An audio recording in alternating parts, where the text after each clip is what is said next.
Eu acho que tem um jogo onde ou só se fala bem ou só se fala mal. As pessoas têm ainda muita dificuldade de estabelecer uma relação um pouco mais zona cinza com isso. Pois eu assumi que eu sou uma mãe arrependida, que se eu pudesse voltar atrás não teria ficado grávida. Isso chocou.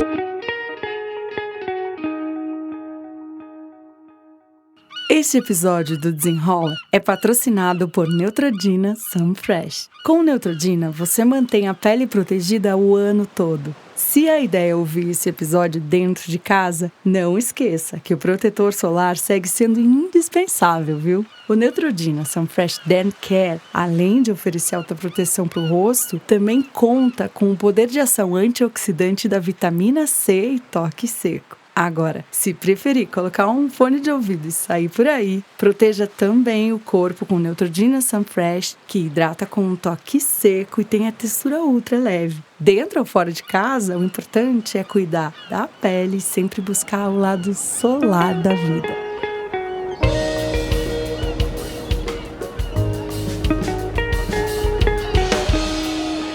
Olá, esse é o Desenrola, um podcast da Summer Hunter.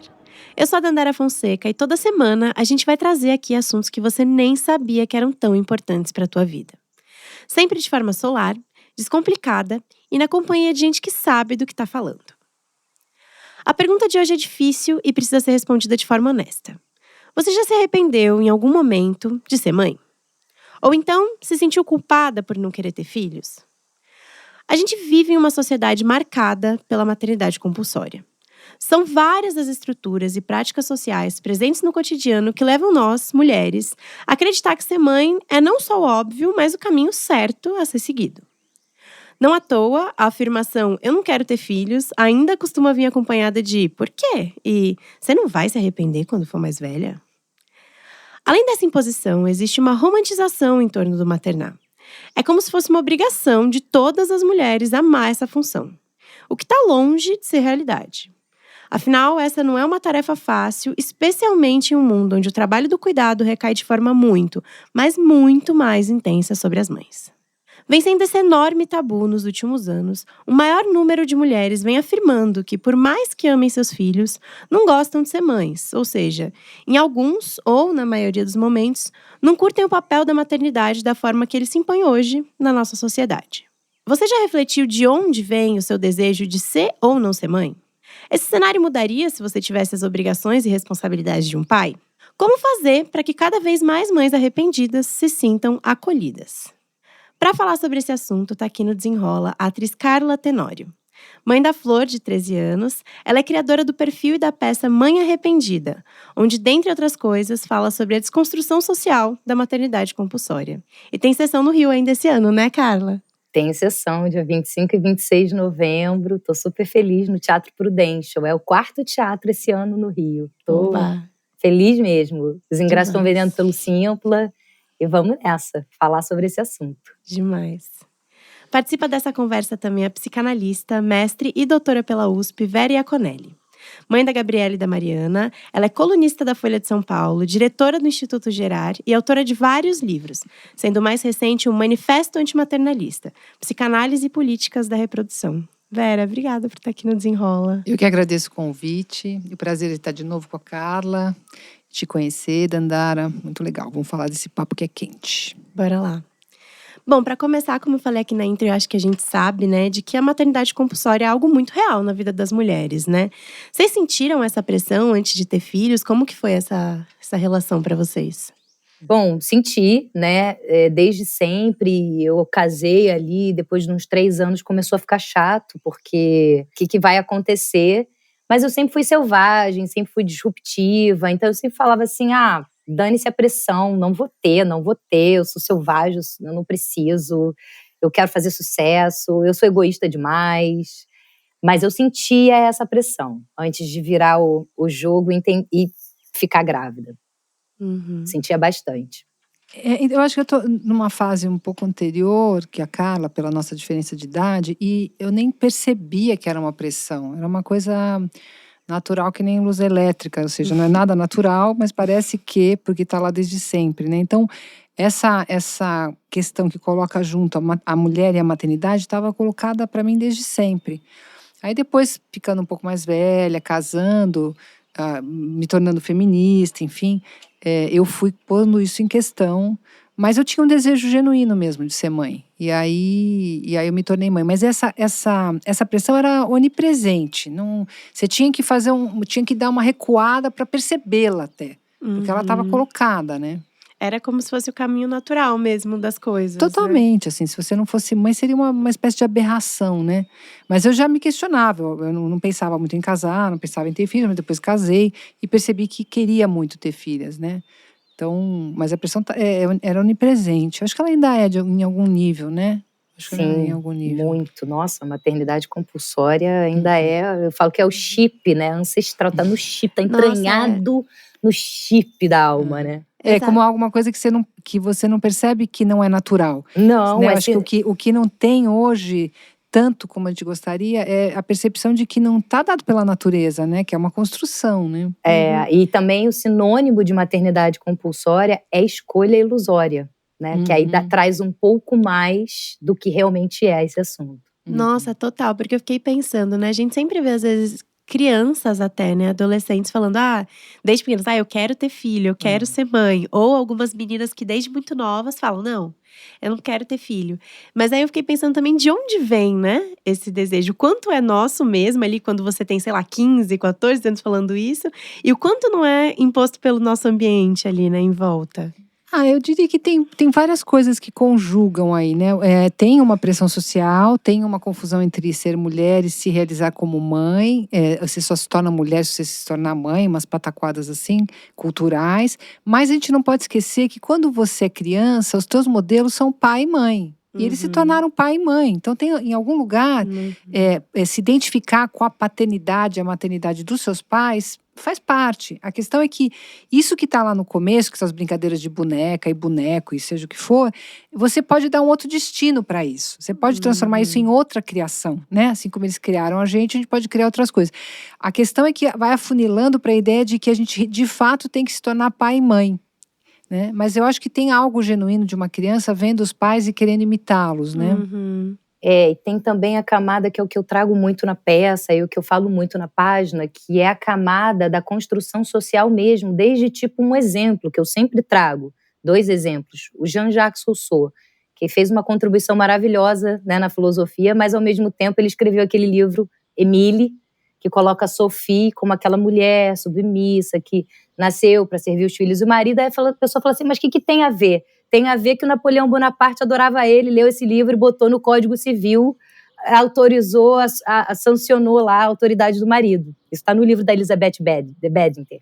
Então isso é uma coisa que, quando eu falo do chip, é uma coisa que está tão para além, que isso foi antes de eu nascer, que isso foi antes até da minha mãe nascer, mas isso vem vindo. Isso é um exemplinho, é o Jean-Jacques Rousseau. Aí tem o Coelho Neto, que ocupou a 2ª cadeira na brasileira de letras, que falou que ser mãe é padecer no paraíso. Ele teve 14 filhos com Gabriela. O que ele sabe disso? Então são coisas que você fala assim, cara, esse conhecimento que hoje em dia, né, tanto as coisas que a Vera traz desde que foi uma bíblia para mim, que é aquele mal-estar na maternidade, né, que foi a Bruna Angotti que me apresentou, quando o meu tema principal era infanticídio, ela me apresentou a Vera no início da pandemia e mesmo quando tudo se explica, ainda assim está introjetado, né? Então, eu reconhecia muito em mim essa mãe, a perfeita mãe de merda que eu falo que sou, né? Eu tenho que ser perfeita. E o arrependimento tá muito ligado a isso. Então, eu acho que a maternidade compulsória ela não deve ser levada, não é bobeira, e ela deve ser levada muito a sério, sabe? Antes de você realmente, porque eu quis, e ainda assim era maternidade compulsória. Então, é muito importante saber, investigar, esse trabalho de autoconhecimento que essa era nossa está trazendo também, está permitindo a ruptura dos paradigmas, né? Sim, e é muito legal você começar a falar sobre isso, Carla, que eu queria saber um pouquinho desse processo, porque você tem a peça, né, que se chama Mãe Arrependida, você criou a página ali também para falar sobre isso, né? E aí queria entender, assim, como que você começou a refletir sobre esse assunto, ou se entender talvez como uma mãe ali arrependida, como que foi para você? Então, eu comecei a falar desse assunto em 2020, eu decidi falar desse assunto em 2020 quando uma conhecida distante classe média alta, branca, né? Se jogou do prédio, com um bebê de 11 meses no colo. E aí aquilo eu falei, não vai dar mais. E eu estava em sofrimento há muito tempo, a minha filha tinha 9 anos. Eu me descobri, eu acho que eu choquei a sociedade porque eu não tive conformidade social, fui muito honesta. Eu me arrependi no momento que a cabeça saiu de mim, na hora do parto. Foi um arrependimento não intelectual, ele foi um arrependimento físico. Eu tive uma psicose pós-parto violenta. E depois eu passei anos sozinha, em silenciamento, me achando uma monstra. Mas ao mesmo tempo correndo atrás, meditando, indo em busca, não tanto lendo sobre a maternidade, mas tentando me conhecer. Então eu descobri desde cedo. A maternidade foi difícil desde cedo. Agora é que ela está muito melhor do que qualquer coisa, por conta de todo esse trabalho. E aí, por conta dessa moça, né, que cometeu aí esse ato, que eu acredito fortemente, o bebê tinha 11 meses, eu acredito fortemente que é uma conjunção de coisas, mas está ligada também à maternidade, né? E aí eu fiz o espetáculo online, que era indigesto, falava muito sobre mim, e depois, 6 meses depois, eu assumi que eu sou uma mãe arrependida, que se eu pudesse voltar atrás não teria ficado grávida. Isso chocou, porque aonde está o imaginário coletivo é que eu maltrato a minha filha. Se eu sou arrependida, eu maltrato a minha filha. E justamente, eu não trouxe nada disso para ensinar ninguém. Eu trouxe porque eu estava em carne viva. Eu estava assim, eu não aguento mais. Dane-se, a pessoa vai ter que dizer que eu sou uma monstra, porque eu não aguento mais ficar com essa bomba. Então eu trouxe primeiro no movimento de assim, quem aí tá sentindo isso? Depois eu fui estudando, pesquisando, comecei a ler a Vera, Bruna Angotti, Aline Calisto, fui ficando entendida da coisa. E fui percebendo toda essa construção, né, do capitalismo com fundamentalismo religioso que ferrou geral, né, principalmente no pós-guerra. Então eu decidi ali em 2021, então eu fui apedrejada demais, monstra, coisa horrorosa assim. Então eu descobri logo no início, depois eu realizei a peça por uma vontade, porque eu sou uma artista, então a minha ferramenta de cura, de expansão, de comunicação é a arte. Só que ela vazou para além da peça, porque dentro da página tem os depoimentos, eu acabo encaminhando, ouvindo algumas mulheres, encaminhando para psicólogas, para psiquiatra. Então eu ainda não estou estruturada, mas é assim, né? Não, e eu imagino que eram muitas mães ali com esse mesmo sentimento e que viram ali um espaço para finalmente poder conversar sobre aquilo, né? E tem várias coisas muito interessantes que você trouxe, Carla, mas é muito interessante pontuar também de que às vezes você pensou muito sobre aquilo e quis ter, né, Vera? Porque às vezes a gente acha que uma mãe arrependida, por exemplo, é que acabou ali engravidando sem pensar naquilo muito bem, mas às vezes você pode se arrepender mesmo tendo planejado tudo, né? Então, acho que é a grande diferença que a psicanálise coloca, né? Quer dizer, para a psicanálise, a gente só sabe do nosso desejo a posteriori, né? A gente está ali num plano da vontade, quero isso, quero aquilo, são apostas, né? A gente pode ter apostas muito quentes, né? Desejos que a gente, sabendo de si, reconhece como muito legítimos. Mas, de fato, é só na realização do desejo que você tem a comprovação de que era aquilo mesmo. Então, muitas vezes a pessoa fala assim, mas eu queria tanto, tanto, tanto. Mas você nunca fez nenhum gesto, de fato, naquela direção. E comprovando que talvez não fosse o teu desejo, né? Senão você teria feito aquilo. E às vezes você, por exemplo, as gravidezes planejadas, que as pessoas achavam antigamente que a gravidez planejada era garantia de alguma coisa. Não, você tem um planejamento, é no nível manifesto, né? E o desejo, ele está no nível latente, ou seja, aquilo que a gente não tem consciência. Então, depois que o bebê nasce, você vai reconhecer de fato o que estava em jogo ali, mas é sempre a posteriori. Então essa ideia, isso que eu acho que é um pouco assustador, que ainda mais, cada vez mais assustador para a nossa cultura, que lida muito pouco com a falta de garantias, com a falta de planejamento.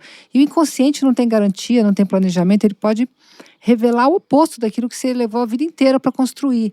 E a nossa cultura quer garantia. Como é que eu faço para saber? Bicho, quer dizer, olha para dentro, né? Escuta o que está colocado ali, tenta reconhecer, mas de fato você só vai saber a posteriori, né?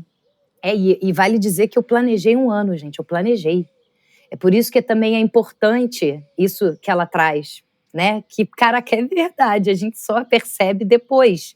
A gente só vai saber, até por conta da maternidade compulsória, que é sinônimo de escolha ilusória. Eu planejei. Eu tive uma meditação na beira do Rio Ganges, no Himalaia, na Índia. igual a Virgem Maria. Depois eu fui pensar que eu ia receber em meu ventre, já que eu não queria ser mãe, mas o telefone tocou de cima para baixo. Então tem uma coisa, tem uma construção. E depois eu percebi, infelizmente, né, que eu queria mesmo era ser especial, parir um Jesus, qualquer coisa, e Então, mas eu nasceu. acho que é importante, Carla, quer dizer, tinha um desejo que você só descobriu a posteriori, porque não é que você fez uma coisa que não tivesse um desejo ali, que às vezes o desejo é, por exemplo, que os meus pais me reconhecem como adulta. Muitos adolescentes engravidam porque inconscientemente o desejo é de ser reconhecido como adulto e não de levar adiante a maternidade, cuidar da criança. Então, o desejo ele está colocado, mas saber qual é o desejo, você só sabe a posteriori. E às vezes ele é muito infantil e tudo bem, né? Só que em algumas coisas na vida ele tem consequências muito maiores do que aquilo que você simplesmente pretendia, né? Tipo, ter um filho, exatamente. Às vezes os desejos são muito infantil. Meu desejo era muito infantil, era esse mesmo, era ter parir um Jesus, e ser especial, qualquer coisa, iluminar, porque eu estava numa época Haribo, yoga, viajando para a Índia. Então, meu desejo não era ter, quer dizer, não era ter filha propriamente dito. Era esse desejo infantil que eu fui descobrir. Na verdade, estou descobrindo cada vez mais agora. Agora, por exemplo, realizei que eu tinha um desejo infantil. Sim, mas eu preciso fazer mais uma observação. O que o Freud vai falar, desculpa, Dandara, assim, porque as pessoas estão ouvindo, né? Acho que é importante lembrar o seguinte: o que o Freud vai falar do inconsciente é que a infância passa, mas o infantil nunca passa. O inconsciente, ele é o infantil, tá? Então a gente tem ali os desejos mais, né, de criança mesmo, perenes dentro da gente. Às vezes, então assim, para a gente não ficar pensando, Carla, que então teve uma pessoa que teve um desejo muito adulto de ter filho, aquele desejo é limpinho, purinho. Não existe, Não tá? vai existir. Não existe. Você Também, sempre vai né? desejar alguma coisa infantil, vai realizar, por exemplo, com a maternidade, e vai descobrir que as coisas conversam e que dá para levar uma coisa com outra. E às vezes você descobre que as coisas vão na contramão, porque se o desejo era assim onipotente, de uma coisa iluminada, não tem coisa menos iluminada do que a experiência humana de parir, de se haver com fezes, de se haver com sangue, de se haver com choro, de você se sentir que você não é capaz de adivinhar o que o bebê sabe. Então, é uma experiência muito que fragiliza muito a gente. A gente não se sente nada onipotente depois que o bebê nasce, né? Isso Dá para aí. brincar disso um pouco durante a gravidez, por conta daquela barriga plena, mas depois que o bicho nasce, o que vem é a castração, né? Mesmo Isso. numa gravidez desejada, não importa. Então, esse jogo, né, mostra que as motivações da gente são todas um pouco infantis, mas às vezes compõem, às vezes não compõem, né? Sim, e às vezes também, como a gente pode, sabendo disso, a gente provoca a homeostase desses desejos, né? Tudo bem, vou caminhar eternamente com o meu infantil aqui, aí eu negocio aqui, né? Mas o lance é isso, essa castração. A minha gravidez foi iluminada, eu fiz uma minissérie do Luiz Fernando Carvalho, trabalhei na rua. O meu desejo de ser atriz, de trabalhar, de fazer sucesso, grávida, tudo provava que nada ia atrapalhar. Pelo contrário, a gravidez me trouxe uma minissérie. Aí, quando nasceu, que eu fui estrupiada, né? É aquilo. Primeiro parto, que foi traumatizante, foi em casa. Demorou pra cacete, doeu muito. Depois, aquilo tudo, que é o puerpério, que eu jamais imaginei, né? Até porque na minha época, 2010, tudo bem que é mais recente, muito mais do que a Vera, mas ainda a Maria da Penha tinha sido sancionada em 2006, ainda não tinha esse feminismo todo. Feminismo é coisa de mulher mais para amarga, mais para muito rebelde. Então, assim, eu não tinha ninguém. Eu fui a primeira amiga a parir, né? Então, fui o primeiro exemplo, eu fui a primeira a parir em casa. Eu sou uma capricorniana perfeccionista, o que atrapalha tudo. Então, realmente tem isso mesmo, é foda. E muito do que vocês falam também, eu acho que esbarra um pouco na ideia que a gente vê da maternidade sendo colocada ali, né? Uma romantização mesmo, né? De todo esse trabalho, porque é um trabalho, né? E de toda essa experiência, né? De ser mãe. Vocês acham que a gente tá melhorando, assim, nesse ponto dessa romantização? Vocês foram impactadas por essa romantização? Teve algum lugar ali durante a maternidade, ou vários, né? Que vocês se frustraram, que não era muito da forma que vocês imaginavam que ia ser? Eu acho que praticamente tudo, né? Porque é claro que você pode estabelecer uma relação muito bacana com a criança que você nem esperava, né? Mas toda a experiência, ela é muito envolta né, vamos dizer, uma nuvem. Então, eu diria assim, quando você pergunta se melhorou, se evoluiu, o que a gente percebe é que hoje já se fala muito do lado B. né? A maternidade real. Mas eu acho que tem um jogo onde ou só se fala bem ou só se fala mal. As pessoas têm ainda muita dificuldade de estabelecer uma relação um pouco mais zona cinza com isso, né? Então, você vai ter o grupo das pessoas que falam só mal. E aí as outras falam, não, mas a minha é boa. E as pessoas falam só bem, e eu falo, mas a minha é péssima. Escuta, provavelmente é mais verdadeiro alguma coisa entre mundos. Porque é que nem dizer, o casamento é bom ou ruim? Depende. Depende da tua relação dentro daquele casamento, o que você estabeleceu com aquela pessoa. E a maternidade, ela é tão contingente quanto o casamento. Ela pode ser boa, pode ser ruim. Ela é extremamente trabalhosa, né? Então, eu diria que a gente já pode falar sobre isso, mas eu não sei se a gente já fala sobre isso de um jeito um pouco mais maduro, sabe? E eu acho que melhorou, né? Eu sou uma pessoa que, eu acho que por ser artista, sou utópica, gosto de ser. Até porque eu também sou pessimista, então eu gosto de ser. Eu acho que melhorou só por conta da gente estar falando sobre isso, né? Agora, concordo plenamente com a Vera nesse sentido, porque é quando, inclusive, eu busco cada vez mais também esse equilíbrio, porque quando vem primeiro a palavra, que é super indigesta, arrependimento materno, as pessoas me veem monstra. Quando vai entrar em contato, ver a minha relação, faço questão de mostrar minha relação com minha filha, né? É importante para eu me defender juridicamente, porque realmente eu tomo muita pancada por trás, que eu não falo, não comunico.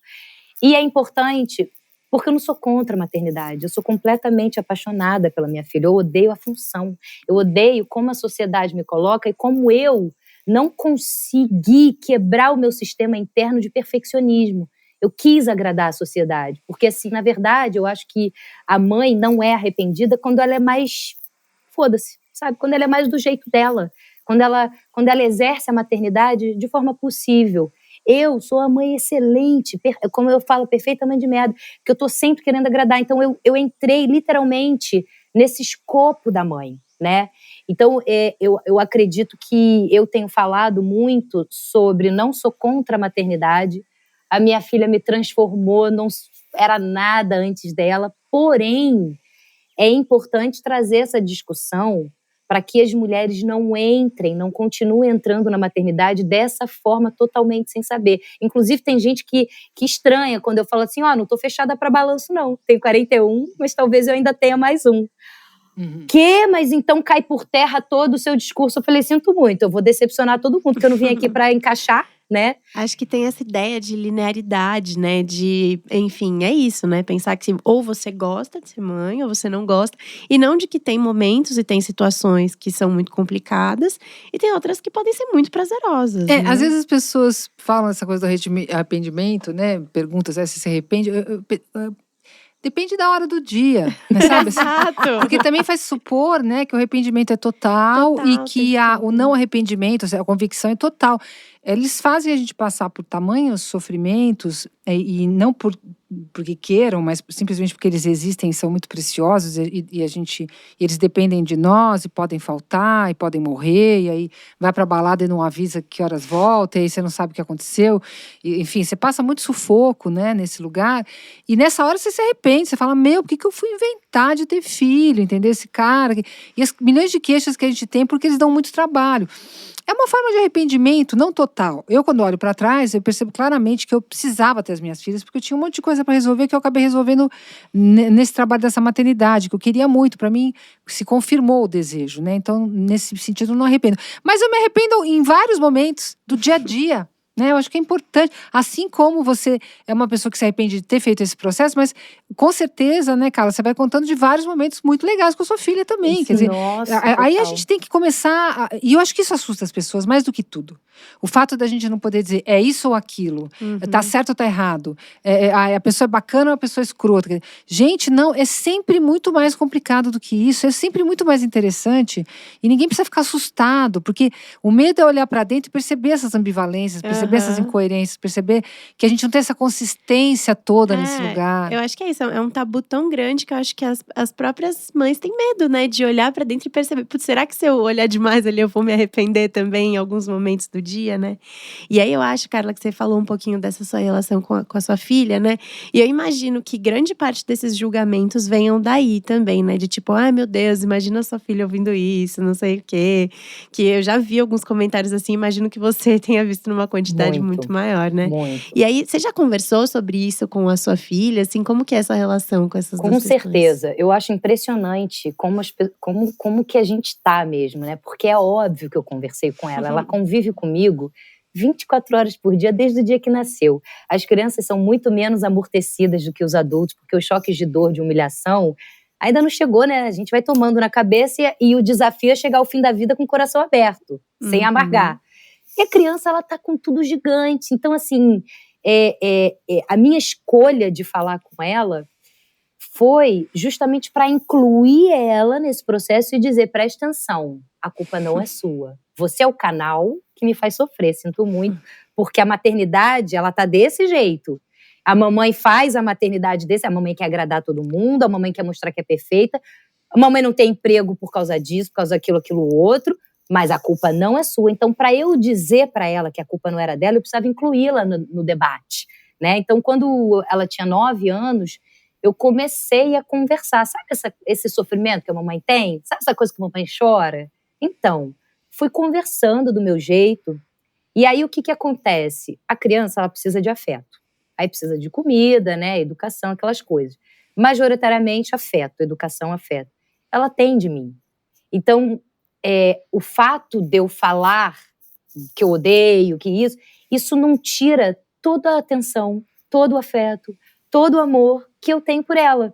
Então ela fala, entendi, mãe, nossa, puxa, sinto muito. Ela acabou tendo uma empatia por mim e eu consegui tirar ela da equação, porque eu aprendi logo cedo aí nas terapias que eu fui fazendo, do tal do duplo vínculo, que é esse fenômeno que o pai e a mãe estão lá, né, com raiva da criança, às vezes estão sobrecarregados de qualquer coisa. Quem não passou por essa cena vai reconhecer.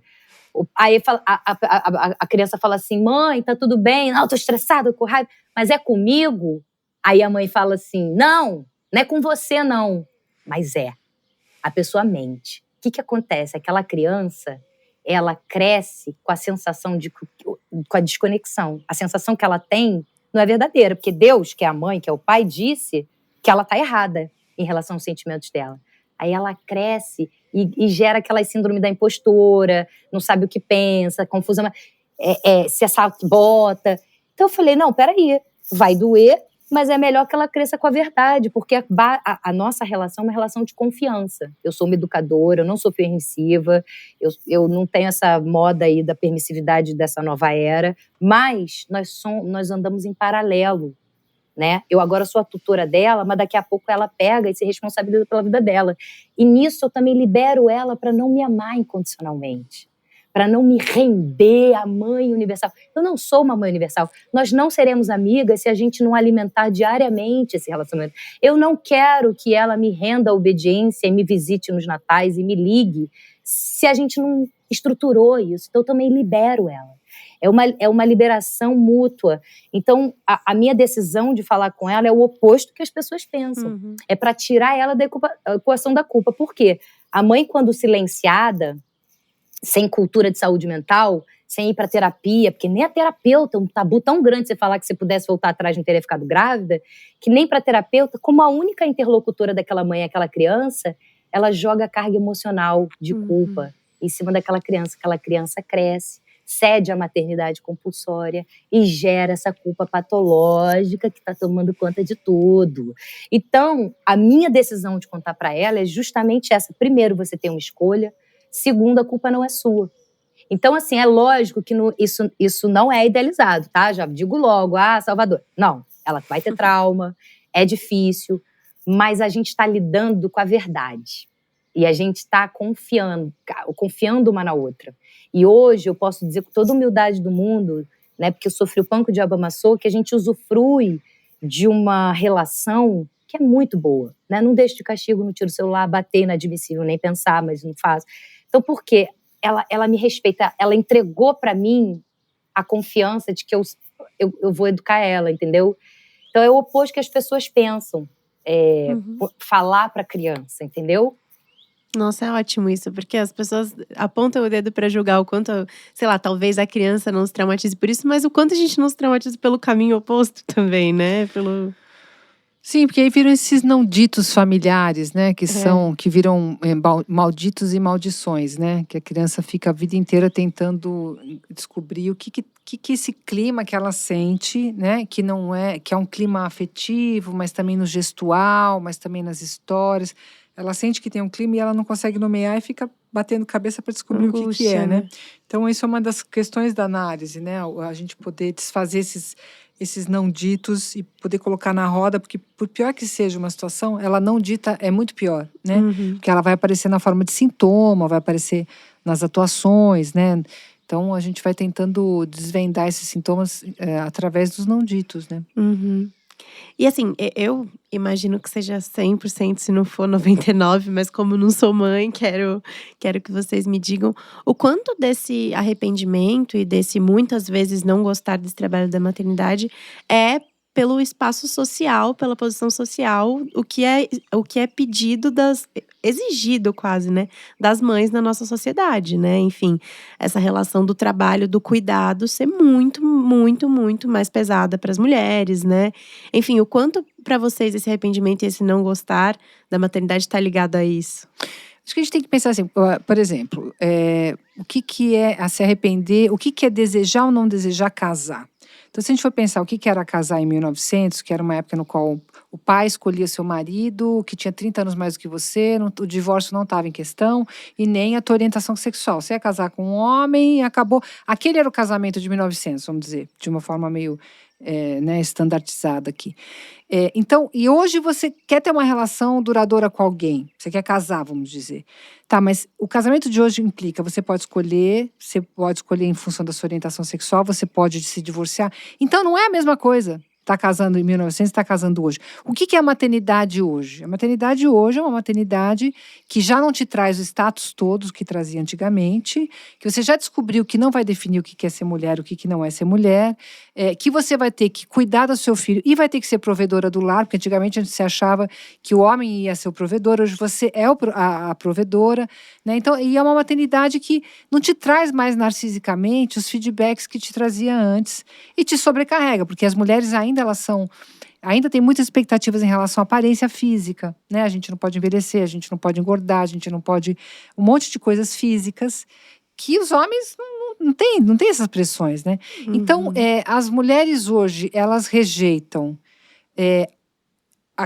os filhos, ser mãe ou um modelo de maternidade insustentável. Algumas rejeitam as duas coisas, porque nem todo mundo deseja ser mãe, óbvio, ponto, isso não tem que entrar em questão.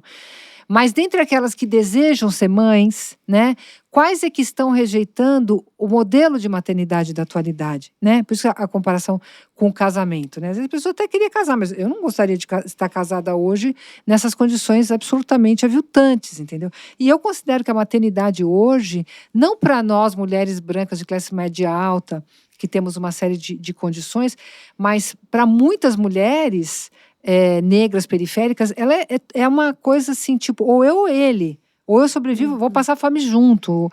Ou alguém vai vir tirar o filho por negligência, mas na verdade é uma negligência do meu condição de vida, entendeu?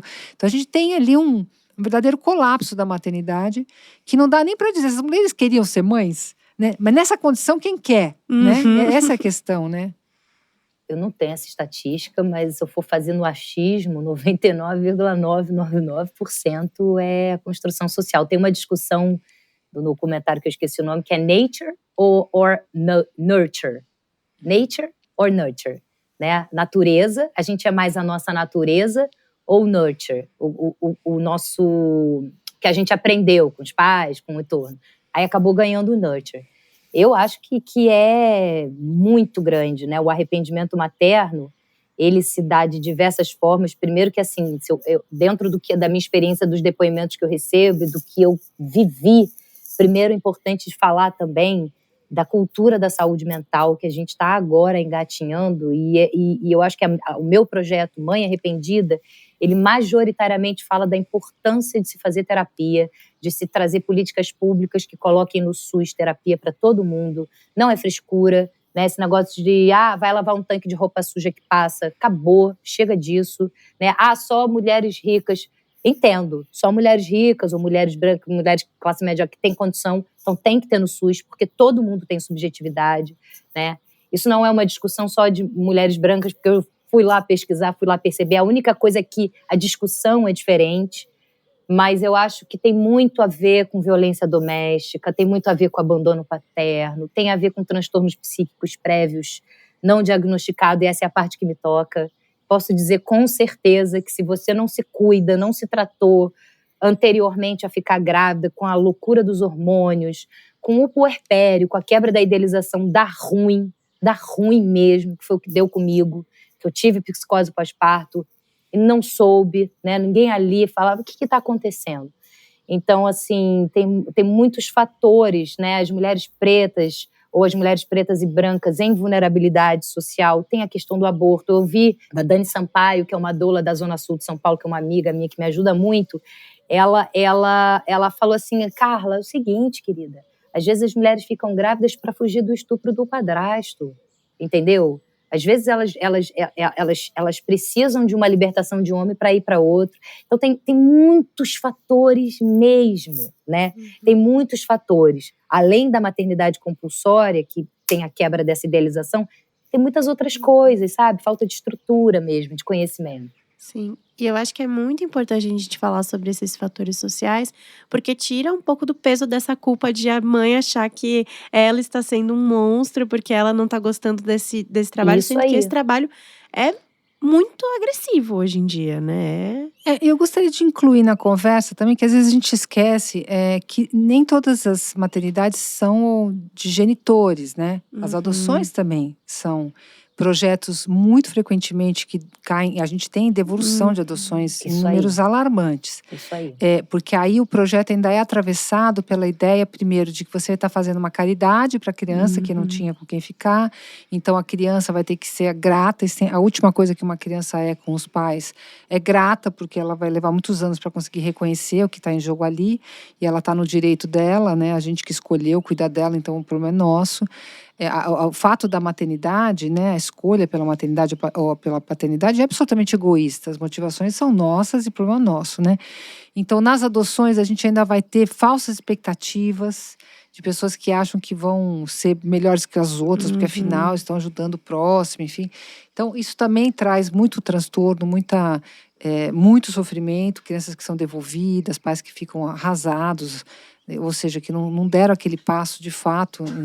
A gente brinca, né? Quer dizer, se os genitores se sentissem à vontade para devolver da forma que os adotantes se sentem, provavelmente muitas crianças não estariam mais com seus genitores, né?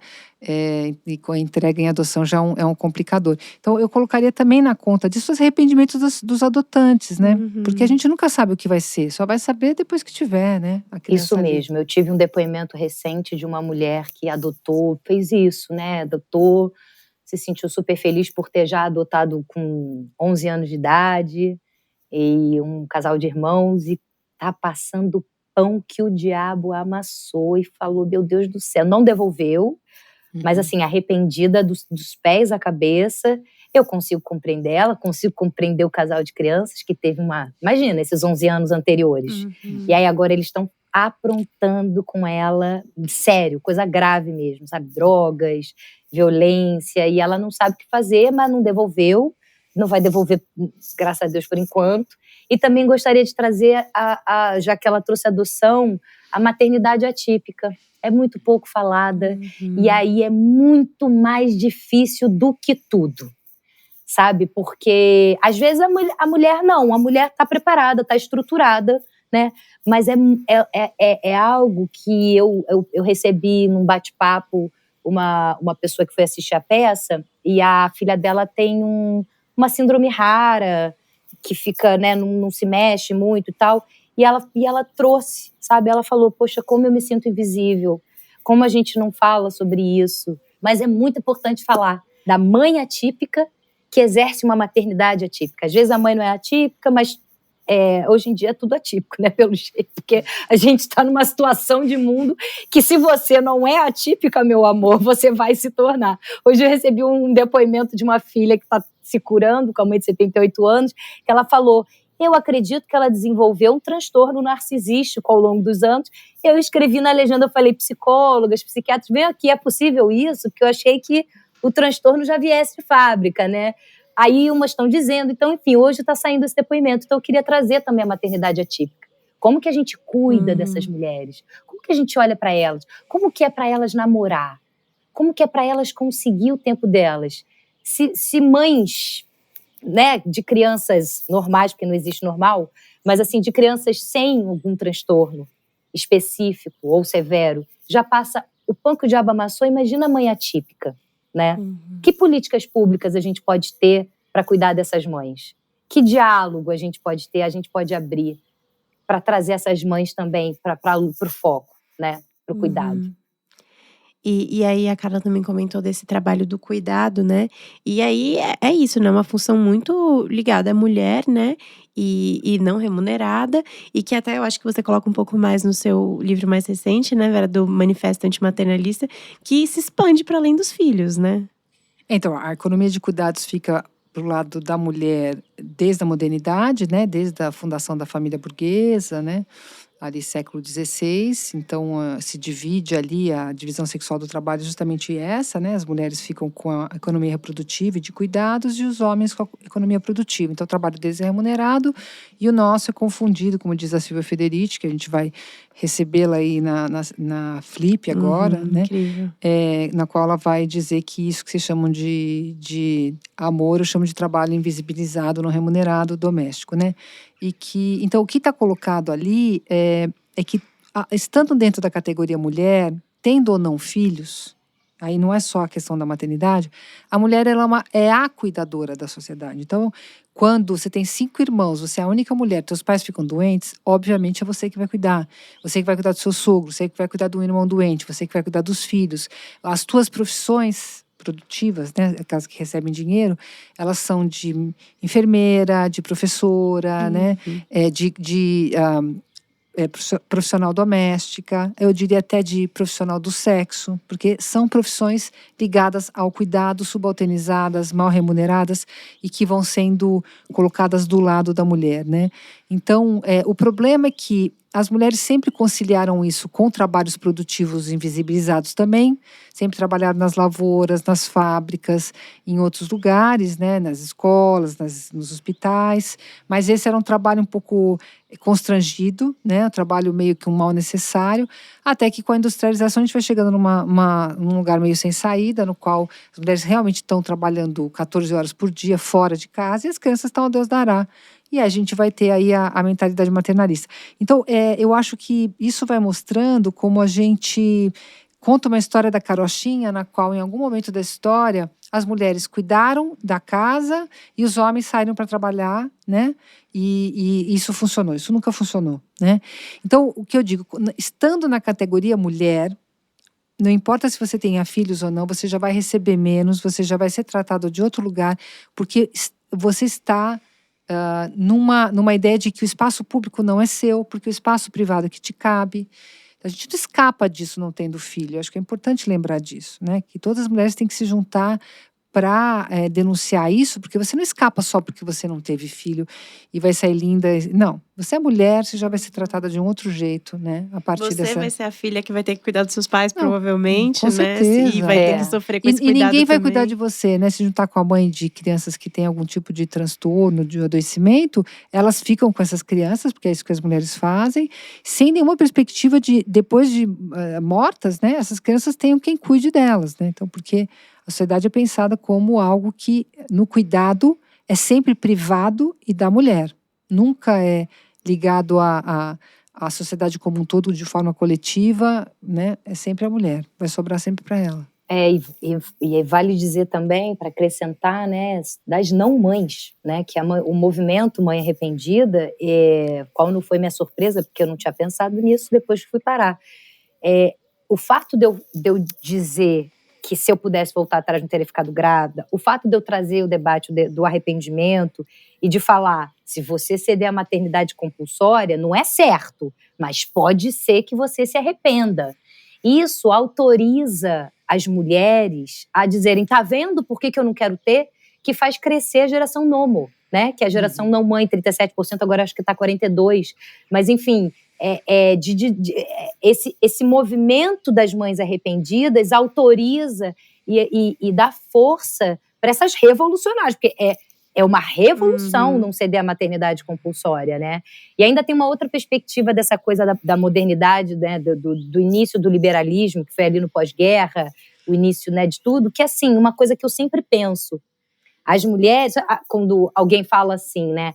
Mas por que você está falando? O liberalismo não ferrou com as mulheres. O liberalismo, ele libertou as mulheres. Tá, por um ponto, porque autorizaram ela a fazer frente junto aos homens no mercado de trabalho. Só que não disseram para os homens fazer frente junto às mulheres no espaço doméstico. Então, o que aconteceu? A mulher disse, eu que não vou perder essa bocada. Eu vou lá fazer frente junto aos homens, que eu sou tão boa quanto eles, mas depois de lavar a louça e criar os filhos. Então, que é um trabalho que a gente tem 24 horas, o tempo cronológico é um para todo mundo. E ela ainda quer ser CEO daquela empresa, que vai ser difícil, quase impossível. Então, assim, e aí começa a loucura. Por quê? Porque os homens, eles continuaram no espaço deles, as mulheres tiveram que conquistar o espaço dos homens, ou seja, não é para elas. Não é um espaço que é feito para elas. E, ao mesmo tempo, elas tiveram que continuar dando conta. Pensa na loucura. Total. Não tem como não surtar. Não tem. E é por isso que até já vi muitas mulheres que não querem ter filhos falando, se eu pudesse ser um pai, talvez eu quisesse. Ou mães que têm um filho e falassem, se pro próximo filho eu pudesse ser pai, talvez eu teria, né? É louco pra gente perceber como realmente é uma coisa social, né? E aí, queria saber, assim, onde vocês enxergam o que é possível fazer para que cada vez menos mães tenham essa sensação de arrependimento na maternidade, assim? Porque como a Vera e a Carla disseram aqui, como vocês disseram, é claro, sempre pode haver um arrependimento ali, porque só depois que a gente tiver, né, ali realmente fizer aquilo, a gente vai entender se era realmente aquilo que a gente queria. Mas existem coisas que a gente pode fazer, que a gente pode lutar para que cada vez menos aconteça isso? Olha, no nível individual, eu diria que para você saber do seu desejo, você precisa escutar o inconsciente, não tem muito outro jeito, né? Assim, o desejo ele não está expresso na vontade do eu quero, não está expresso necessariamente pelo ele pode estar, mas para a gente saber de onde ele vem, a gente tem que escutar o inconsciente. Você pode escutar o inconsciente de várias formas. No meu caso, eu sou psicanalista, então eu trabalho justamente com a escuta do sonho, do lapso, do sintoma, a partir desse lugar. Mas as pessoas têm acesso ao inconsciente de outras formas também. Eu acho que nem tudo é panaceia da terapia, não. Acho que a gente tem formas de se reconhecer e saber de si e bancar. Agora, bancar o desejo, ele sempre é uma questão ética, né? Ou seja, você vai ter que pagar o preço disso daí.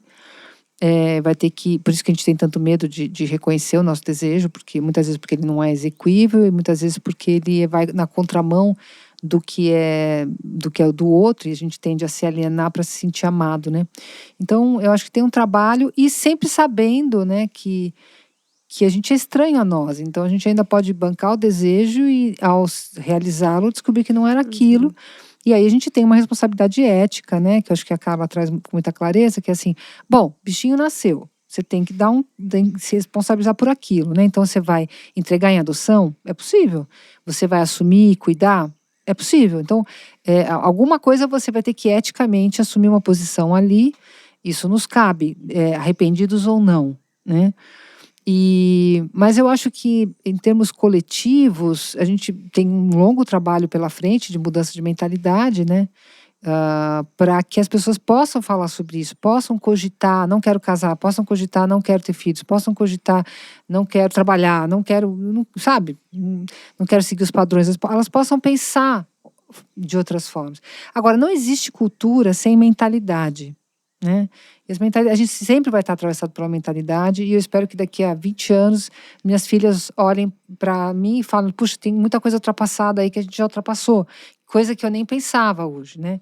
Então não vamos cair na ilusão de que a gente vai também chegar num momento no qual as contradições humanas, nos quais, sabe, as nossas incoerências não vão estar colocadas.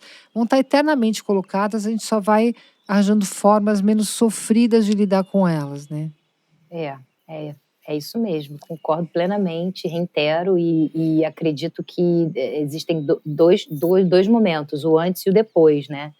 E eu acho que a primeira coisa, compreender a subjetividade, com certeza, se conhecer.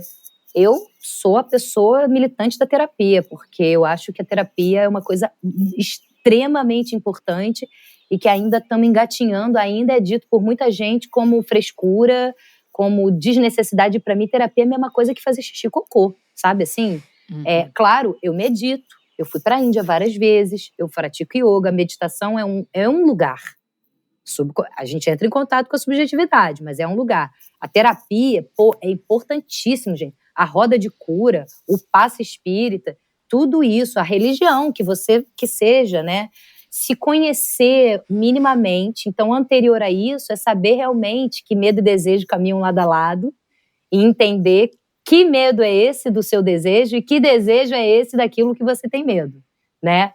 E aí não tem como, essa mentalidade, isso que Vera falou, não vai ser perfeito. Isso é a premissa do arrependimento, é o perfeccionismo patológico. Vai ser dual, vai ser muito ruim, vai ser muito bom, pode ser, sabe? Mas aceitar, porque a gente está numa era, o capitalismo tardio está trazendo um negócio muito sério, que é essa positividade tóxica que congela a gente numa normose, que é o que eu quero quebrar mesmo, entendeu?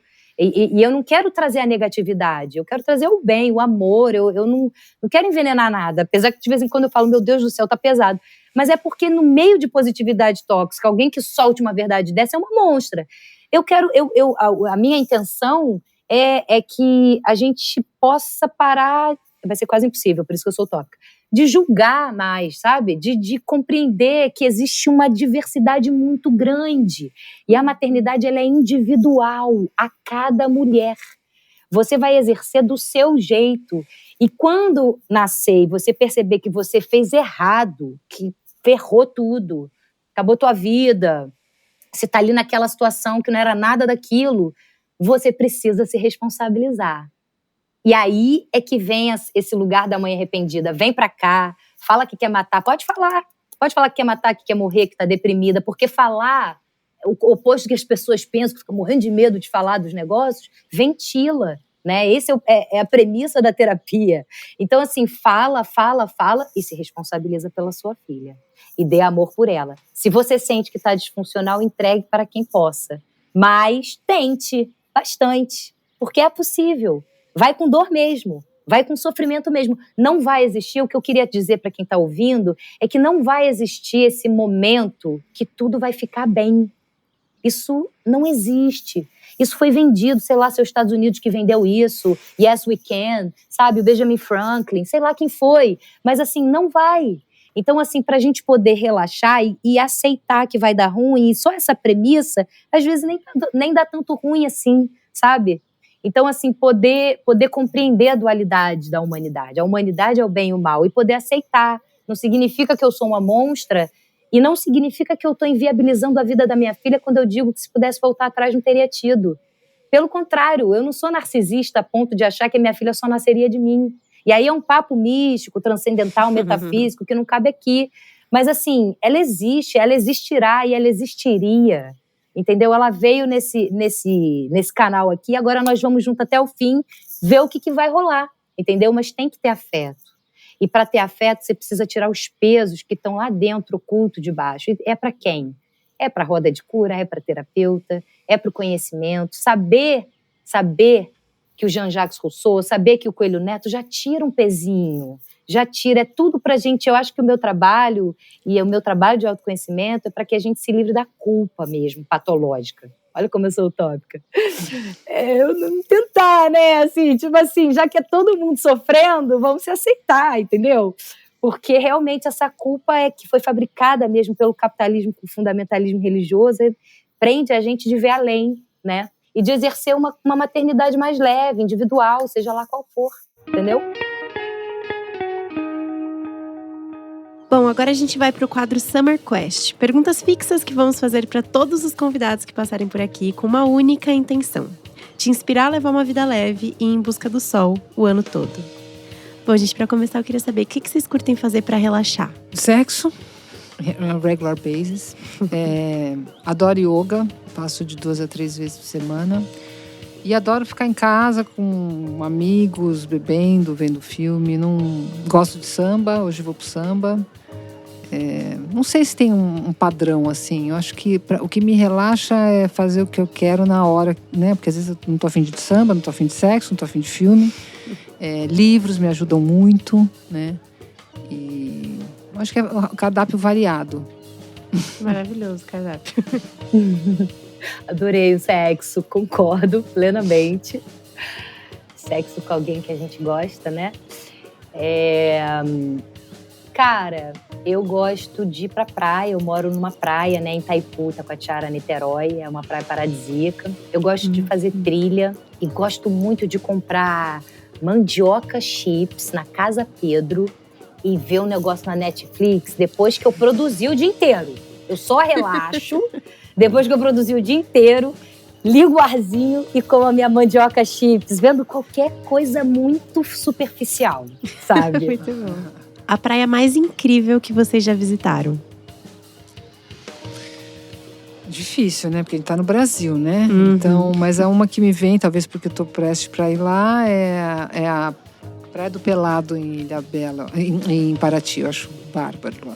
Muito delícia. Essa pergunta, gente, tipo, cara, numa boa, tá? A gente deixa roubar um pouquinho. Não, Pode vou falar roubar, mais de cara. uma. Que isso, cara. Maraú. Top 100, fala uma. Top 100, fala uma. A última, aqui mesmo, Taquatiara é um paraíso, mas Maraú, Península de Maraú, assim, Cassange, eu fui passar lá entre Lagoa do Cassange e toda a Península da Bahia. Bahia, sabe?